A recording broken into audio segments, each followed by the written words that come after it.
एखाद्या ठिकाणी जर तुम्ही 9 महिने अडकून पडलात तर तुमची काय अवस्था होईल? त्यासाठी तुम्हाला सुनीता विल्यम्स व्हावं लागेल। अंतराळात अडकून पडलेल्या सुनीतासाठी एक आनंदाची बातमी आहे। नेमकी ती बातमी काय त्या संदर्भातला हा स्पेशल रिपोर्ट पाहूया।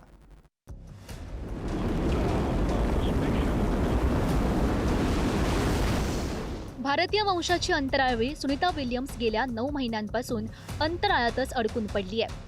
एखादा माणूस परदेशी गेला आणि तिथून परतायला गाडीच मिळाली नाही म्हणून अडकून पडला तरी घरच्या माणसांच्या जीवाची कालवाकालव होते।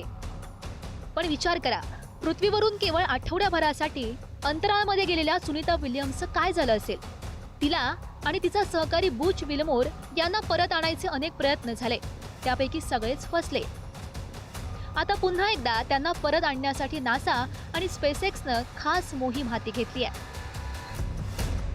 एलॉन मस्क यांच्या स्पेसएक्स आणि नासा यांनी संयुक्तरित्या सुनीताच्या परतीसाठी क्रू 10 मिशन सुरू केलं।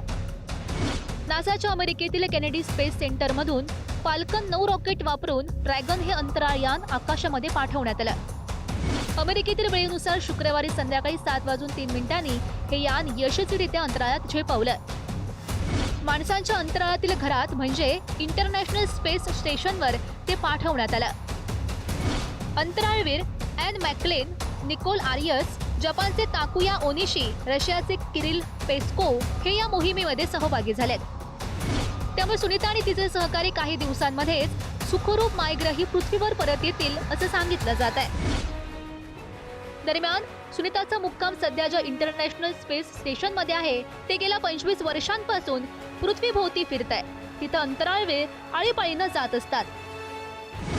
इंटरनॅशनल स्पेस स्टेशन म्हणजेच ISS हे माणसांना बांधलेलं आजवरचं सर्वात महागडं घर आहे। जगभरातील 15 देशांनी मिळून जमिनीपासून 400 किलोमीटर उंच अंतराळात हे घर बांधलं। जवळपास 0 गुरुत्वाकर्षण असलेल्या या घरात माणसं चालत नाहीत तर बिनपंखाची अक्षरशः उडतात।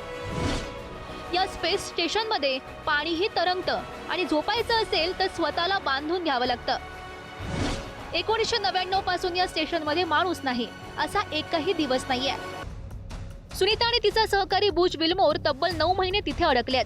पृथ्वीवरून अंतराळात गेलेले नवे अंतराळवीर तिथल्या वातावरणाशी जुळवून घेईपर्यंत म्हणजे 19 मार्च पर्यंत या दोघांना निघता येणार नाहीये।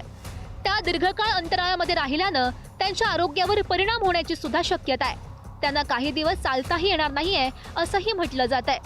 काही असो, सुनीताचा हा प्रवास सुखाचा व्हायला हवा, त्यासाठी अमेरिकेच्या राष्ट्राध्यक्षांसह अनेक जण शुभेच्छा देत आहेत। पुढारी न्यूज ही तिच्या घरवापसीसाठी शुभेच्छा देत आहे। Dear Sunita, come back soon and safe.